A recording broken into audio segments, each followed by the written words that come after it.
Okay so जय हिंद everyone, welcome back to the channel.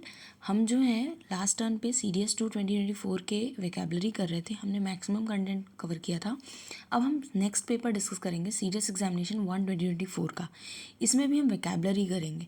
अब देखिए, वेकेबलरी में जैसे ही आप स्टार्ट करते हो आपके पास एक एंटोनिम का सेक्शन आता है। और एंटोनिम्स में क्या होता है आप सबको पता है। एंटोनिम्स का मतलब होता है जब हम किसी भी जगह अपोजिट की बात कर रहे होते हैं, यानी जब हमें अपोजिट के बारे में स्टडी करना है, किसी चीज़ का अपोजिट जानना है, तो हम एंटोनिम्स की बात करते हैं। बट वेकेबलरी में हमेशा ज़रूरी नहीं है कि एग्जैक्ट वर्ड मिले, नियर बाय वर्ड्स को भी कंसीडर किया जाता है। इसीलिए हमेशा बोला जाता है कि अपोजिट इन मीनिंग है, उसको अंडरलाइन करिए। आपके पास एक सेंटेंस है जो कह रहा है, फर्स्ट वाला, she accepted the prospect of her medical treatment with equanimity. बहुत ज़्यादा द हिंदू न्यूज़पेपर में आता है। तो इक्वानिमिटी मतलब होता है, पहले तो वर्ड का मतलब समझिए। इक्वानिमिटी रिपीट भी हुआ है और बहुत ज़्यादा यूज़ भी होता है।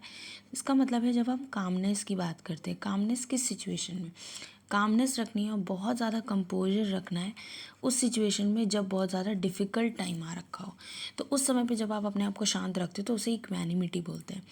ट्रैंक्विलिटी भी बहुत ज़्यादा पीस को रिफ़र करता है, बहुत ज़्यादा साइलेंस को रिफ़र करता है। ठीक है, अब आते हैं अपने नेक्स्ट पार्ट पे, दैट इज़ एजिटेशन। उसी तरह से एजिटेशन की जब बात करते हैं तो एजिटेशन का मतलब क्या होता है। देखिए, एजिटेशन होता है जब आप बहुत गुस्से में होते हो ना, या किसी भी चीज़ को, जैसे मान लीजिए मैंने एक ग्लास में पानी डाला और पानी को शेक किया, तो मैं एजिटेट कर रही हूँ, मतलब उसको स्टेबल कंडीशन में नहीं रख रही हूँ, बार बार शेक कर रही हूँ। तो एजिटेशन का मतलब हो गया जब आप बहुत ज़्यादा कैसी सिचुएशन में है, बहुत ज़्यादा रेस्टलेस सिचुएशन में है, जहाँ पे आपको बिल्कुल भी रेस्ट नहीं है, पीस नहीं है, तो हम उसको बोलते हैं एजिटेशन। कंपोजर, अभी मैंने बताया, कंपोजर एक ऐसी सिचुएशन होती है जिसमें आप अपने आप को बहुत कंट्रोल करते हो। तो जहाँ पे आप अपनी फीलिंग्स को, ठीक है, अंडर कंट्रोल रखोगे, वहाँ पे हम बोलेंगे कि आप कंपोजर हो। और प्लेसिडिटी का मतलब क्या होता है। प्लेसिडिटी का मतलब होता है अगेन वही जो हमने ऊपर पढ़ा था, काम हो आप बहुत ज़्यादा ट्रैंक्विलिटी शो कर रहे हो, जो कि one of the word in the option only. और एक और वर्ड होता है जो आपने बहुत ज़्यादा पोएम वगैरह में भी सुना होगा, सिरेनिटी और सिरीन। ठीक है, तो हमें क्या फाइंड करना था, हमें तो फाइंड करना था इसका अपोजिट। और अपोजिट की बात आएगी तो ट्रैंक्विलिटी भी शांति को डिपिक्ट कर रहा है, कंपोजर भी शांति को, जहाँ पे आप अपने आप को कंट्रोल कर रहे हो, प्लेसिड भी शांति को रिप्रेजेंट कर रहा है। लेकिन अगर आप एजिटेशन को देखते हो तो एजिटेशन आपके अंदर शांति की बजाय किसको प्रमोट कर रहा है, गुस्से को या रेस्टलेसनेस को। तो आंसर जो होगा वो एजिटेशन होगा, क्योंकि हमें यहाँ पे अपोजिट फाइंड करना था। अब आते हैं अपने नेक्स्ट क्वेश्चन पे। नेक्स्ट क्वेश्चन कह रहा है, he had been vehement in opposing the idea. Now अब इन चारों ऑप्शंस को हम एक बार कंसीडर कर लेते हैं। अब देखिए, बड़ा सिंपल सा क्वेश्चन है, he had been vehement in opposing the idea. Vehement मतलब होता है जब हम किसी चीज़ के लिए बहुत इंटेंस फीलिंग रखते हैं। ठीक है, तो इंटेंस फीलिंग रखने का मतलब ये है कि सपोज़ करिए मैं आपको लेके बहुत ज़्यादा नेगेटिव हूँ, तो मैं आपके लिए बहुत ज़्यादा इंटेंस फीलिंग रख रही हूँ। ठीक है, intense feeling in terms of negative, यहाँ पे intense feeling in terms of negative है। उसी तरह से जब मैं बोलती हूँ कि मैं बहुत ज़्यादा फर्वेंट हूँ, तो फर्वेंट का भी सेम रिस्पेक्ट में मीनिंग जाता है। फर्वेंट का मीनिंग जाता है जब हम किसी चीज़ को लेके बहुत ज़्यादा स्ट्रॉन्ग फीलिंग रखते हैं, तो हम बोलते हैं कि हम कैसे हैं, फर्वेंट है, I am fervent regarding this. उसी तरह से इम्पैशन्ड, अब पैशन्ड बोलते हैं तो नॉर्मलाइज हो जाता है, लेकिन जब हम इम्पैशन्ड बोलते हैं तो इसमें भी आता है कि हम बहुत ज़्यादा इंटेंस किसी चीज़ को फील कर रहे हैं। तो इसका ही मतलब वही हो गया, इसका ही मतलब वही हो गया, इसका तो था ही। एंड आर्डेंट क्या है, आर्डेंट जब हम किसी चीज़ को बहुत ज़्यादा फोर्सफुली, जैसे आपने बोला ना, I am ardent believer in this fact. Ardent means that you are strong for that emotion, strong for that emotion और फीलिंग। तो इसको हम बोल देते हैं कि आर्डेंट बिहेवियर है। अब देखिए, हमें समझना क्या है, हमें समझना ये चीज़ है कि जब हम इसको समझ चुके हैं तो सबड्यूड एक अकेला वर्ड बच रहा है जिसका इन तीनों से कोई लेना देना नहीं है। तो फिर सबड्यूड का मतलब है क्या। सबड्यूड का मतलब है जब हम बहुत ज़्यादा शांत रहते हैं, जब हम बहुत ज़्यादा क्वाइट रहते हैं, जब हमारे अंदर कम एनर्जी होती है। तो हम क्वाइट रहते हैं और हमारे अंदर एनर्जी कम होती है, तो तो हम सबड्यूड होते हैं। अब हमें अपोजिट करना है, तो he had been vehement in opposing the idea. तो वेहमेंट इन द सेंस कि वो बहुत ज़्यादा इंटेंस फील करता है किसी के आइडिया को अपोज करने में। और इसी जगह पे ये तीनों तो हमारे सिनोनिम्स हैं, तो हमारा जो आंसर है वो क्या बनेगा, आंसर बनेगा सबड्यूड, क्योंकि यहाँ पे बहुत लेस एनर्जी और बहुत शांत किस्म का इंसान है, तो वो इंटेंस फीलिंग नहीं रख रहा है। That's why the answer is subdued. अब ये प्रीवियस ईयर क्वेश्चन है, अगर आप इसको ध्यान से देखोगे तो आपको देखने को मिलेगा। अब आते हैं अपने नेक्स्ट पार्ट पे। नेक्स्ट क्वेश्चन क्या कह रहा है, he indulges in nefarious activities. Nefarious is again, आप इसको द हिंदू पेपर में भी देख सकते हो, बट फिलहाल के लिए अगर हमें यहाँ मीनिंग डिस्कस करना है तो हम यहाँ देखते हैं कि हमारे पास क्या क्या है। ठीक है, अब बहुत ध्यान से देखिएगा। फ्लैगिटियस एक न्यू वर्ड है, यहाँ पे हम न्यू वर्ड लिखेंगे। इसी तरह से आप भी प्रीवियस ईयर्स को करते वक्त लिख के याद कर सकते हो। एक्सक्रेबल अगर आपको याद हो तो अभी हमने पढ़ा था, जस्ट इससे पहले वाले वीडियो में पढ़ा था, तो ये हमारा फ्यूचर ईयर क्वेश्चन था, क्योंकि ये हमें कहाँ देखने को मिला था, 2024 में CDS के सेकेंड पार्ट में। ठीक है, और एडमायरेबल इज जब हम किसी को एडमायर करते हैं। एबॉमिनेबल जो भी है ये भी एक प्रीवियस ईयर क्वेश्चन का पार्ट है। Now see the next section. अब इसका मीनिंग क्या है। अब देखिए, जब हमें वर्ड दिया हुआ है फ्लैगिशियस, तो फ्लैगिशियस हम कैसे समझें कि क्या मीनिंग। देखिए, फ्लैगिशियस के लिए हमें पता होना चाहिए सबसे पहले कि निफेरियस का क्या मतलब है। तो निफेरियस का मीनिंग होता है जब हम कोई भी चीज़ मॉरली गलत करते हैं, और मॉरली अगर कोई चीज़ गलत कर रहे हैं तो हम उसको क्या बोलेंगे कि वो इमोरल है, या हम क्या बोलेंगे कि वो एक क्रिमिनल एक्टिविटी है। मतलब मोर प्रोन आप क्रिमिनल रेफर करिए। ठीक है, नेक्स्ट इज, जब हम इसको आगे हमें एक नया वर्ड मिलता है फ्लैगिशियस। अब इसका क्या मतलब है, तो फ्लैगिशियस का मतलब होता है अगेन जब हम कोई ऐसी एक्टिविटी कर रहे हैं जो बहुत ही ज़्यादा स्कैंडल को प्रमोट कर रही है। दैट इज़ अगेन नेचर में कैसी है, नेचर में क्रिमिनल एक्टिविटी है। नेचर में एक ऐसी एक्टिविटी है जो विलेंस करते हैं। नेचर में एक ऐसी एक्टिविटी है जो एक एट्रॉसिटी को रिजल्ट कर रही है। ठीक है, तो इस चीज़ से हम बोलेंगे, let me correct the spelling of atrocities, it is like this. ठीक है, इसको हम रेफर कर रहे हैं। अब एक्सीक्रेबल क्या है, अगर आप ध्यान दो तो अभी हमने, ये फ्यूचर ईयर था, ये 2024 में आया, और ये अभी रिसेंटली सीरियस 2 2024 में भी आया था। इसका मीनिंग होता है जब हम किसी चीज़ को बहुत ही ज़्यादा नापसंद करते हैं, तो ये चीज़ हमारे लिए एक्सट्रीमली कैसी हो जाती है, अनप्लेजेंट हो जाती है, या और फॉर दैट मैटर आप कह सकते हो कि बहुत ज़्यादा बुरी होती है। तो जब बुरी होगी या अनप्लेजेंट होगी तो हम बोलेंगे कि एक्सीक्रेबल है। अब आप सोचिए, दोनों वर्ड नेगेटिव हो गए, दोनों इसके क्या जा रहे हैं, ये भी सिनोनिम है, ये भी सिनोनिम है। यहाँ पे आता है एबॉमिनेबल। एबॉमिनेबल भी बहुत अच्छा वर्ड नहीं है। It is referring to a condition जो बहुत ज़्यादा बुरी है या फिर बहुत ज़्यादा शॉकिंग स्टेट में आपको डाल रही है। तो इन तीनों के कंपैरिजन में अगर आप देखो तो ये भी बुरा है, ये भी बुरा है, ये भी बुरा है, ये भी बुरा है, तो आंसर आपका क्या हो जाएगा, the correct answer for this question will be your admirable, क्योंकि एडमायर हम उसी को करते हैं जो मॉरली करेक्ट होता है, जो बहुत ही प्लेजेंट होता है और जो बहुत ही ज़्यादा अच्छे एटीट्यूड का होता है। तो आंसर विल बी एडमायरेबल। अब हमारा एक नया क्वेश्चन है, when he was born his family was indigent. मैं फिर से बता दे रही हूँ, ये एक PYQ है, और इंडिजेंट के साथ साथ कुछ ऐसे वर्ड्स जो आप पहले सुन चुके हो। एफ्लुएंट भी PYQ का पार्ट है, प्रिटेंशियस भी PYQ का पार्ट है। अब हम इसको सॉल्व करेंगे। हमारा एनालिसिस बहुत अच्छा होना चाहिए, तभी हम पेपर क्रैक कर सकते हैं बिना किसी आउटर डिस्ट्रैक्शन के। Now see what is the next. इनके मीनिंग ढूंढने हैं कि इन चारों के मीनिंग क्या है। ठीक है, तो अब देखिए, प्रिटेंशियस का मतलब होता है, तो जैसे ही लिखा है when he was born his family was indigent, तो यहाँ पे जब आप इंडिजेंट का मीनिंग देखेंगे तो इंडिजेंट का मतलब होता है कि कोई ऐसा इंसान जो बहुत ज़्यादा गरीब है, बहुत ज़्यादा पैसों की कमी है, तो नीडी है या बहुत ज़्यादा पुअर है, तो उससे हम रिफ़र करते हैं कि इज़ ए इंडिजेंट पर्सन। उसी तरह से आपका प्रिटेंशियस जो होता है, इसका मीनिंग सबसे अलग है, दैट इज़ मोर सीरियस और important than you really are. आपसे ज़्यादा अपने आप को समझता है, जो बहुत ज़्यादा प्रिटेंड करता है, तो इतना ज़्यादा सीरियस लेने को। इम्पेक्यूनियस मतलब क्या होता है, देखिए, पेक्यूनियस मतलब होता है जिसके पास थोड़ा बहुत पैसा ना हो, बहुत अच्छा खासा पैसा हो, और इम्पेक्यूनियस अगर आ गया तो इसका मतलब जिसके पास बहुत कम पैसे हैं या ऑलमोस्ट पैसा है ही नहीं। अगर आप देखो तो लिटिल मनी या नो मनी ऑलमोस्ट इसके सिमिलर जा रहा है, तो अगर ये जाएगा भी तो ये सिनोनिम जाएगा। फिर आता है रुइन। रुइन मतलब होता है कि पूरी तरह से बर्बाद हो जाना, अपनी वैल्यू को, लॉस इट्स वैल्यू, ठीक है। तो उसको हम क्या कहते हैं, हम रुइन कहते हैं। यानी ये भी ऑलमोस्ट पुअर ही हो गया, अपनी वैल्यू उसकी नहीं रह जाती है, ऑलमोस्ट पैसा जा चुका होता है। एफ्लुएंट है, एफ्लुएंट का मतलब होता है जब किसी के पास बहुत पैसा होता है, वेल्दी, तो हम उसे एफ्लुएंट कहते हैं। अगर आपने बहुत ध्यान से ध्यान दिया हो तो जब हम पिछली बार पढ़ रहे थे तो हमने बोला था एक वर्ड ऐसे ही जो था ऑप्यूलेंट, तो मैंने बोला था फूला हुआ है, दैट मीन्स पैसे वाला है। तो एफ्लुएंट और एपुलेंट जो है, ऑप्यूलेंट, एक दूसरे के सिनोनिम है। और ये इसका आंसर इसलिए क्योंकि ये अपोजिट है, क्योंकि बाकी सब तो पुअर है। Okay, so the right answer will be affluent. अब आ रहा है next question. All of us are living in turbulent time. Again ये PYQ है।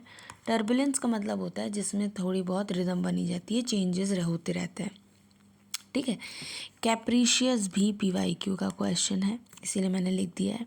डेसोलेट भी PYQ है, ये भी PYQ है, और ये NDA का PYQ है। तो कोई भी ऐसी चीज़ नहीं है जो आपको ना मिले, आई कैन चैलेंज यू, ठीक है।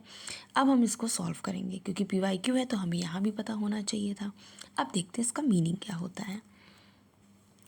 अब देखिए, जब आप इनको ध्यान से देखोगे तो कैप्रीशियस का क्या मतलब होता है, अगर आपको मतलब नहीं पता तो आप नहीं कर पाओगे। There is no shortcut, at least आपको प्रीवियस ईयर्स के क्वेश्चंस के एक एक ऑप्शन के मतलब पता होने चाहिए। कैप्रीशियस PYQ भी है तो पहले भी पता होना चाहिए था। वैसे टर्बुलेंस की बात कर रहे थे, टर्बुलेंस का सिंपल सा मतलब होता है, जैसे हम लोग साइंस में पढ़ते थे ना कि कोई भी चीज़ जब मूव कर रही है और बहुत ज़्यादा चेंज है, जैसे पानी है ऐसे ऐसे मूव कर रहा है तो टर्बुलेंस है। तो टर्बुलेंस मतलब सिंपली क्या होता है कि हम बहुत ज़्यादा मूवमेंट देख रहे हैं किसी चीज़ में, मूवमेंट इन टर्म्स ऑफ जिसमें बहुत ज़्यादा चेंज देखने को मिल रहा है, तो हम उसे बोलते हैं कि टर्बुलेंस है। कैप्रीशियस क्या होता है, कैप्रीशियस का मतलब होता है कि एक ऐसा बिहेवियर है, मतलब किसी के बिहेवियर की रिस्पेक्ट में आता है कि ये बिहेवियर है जो कैसा है, it is difficult to predict difficult to predict in the sense कि करना क्या चाह रहा है, मतलब एक मोमेंट में कुछ और है और दूसरे मोमेंट में वही बिहेवियर कुछ और हो जाता है, तो दैट इज़ नोन एज कैप्रीशियस। फिर आता है डेसोलेट। डेसोलेट का मीनिंग क्या होता है, तो डेसोलेट का मतलब होता है कोई ऐसा इंसान जो बहुत ज़्यादा खाली फील कर रहा है या बहुत ज़्यादा सैड है।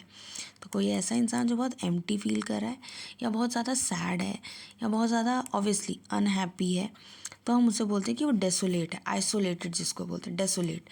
और ट्रैंक्विल क्या होता है, अभी हमने ऊपर पढ़ा था, ये तो कहीं पुराना भी नहीं है। पीस होना या एक क्वाइटफुल माहौल होना, बहुत ज़्यादा पीसफुल या क्वाइटफुल माहौल होता है तो हम उसे ट्रैंक्विल कहते हैं।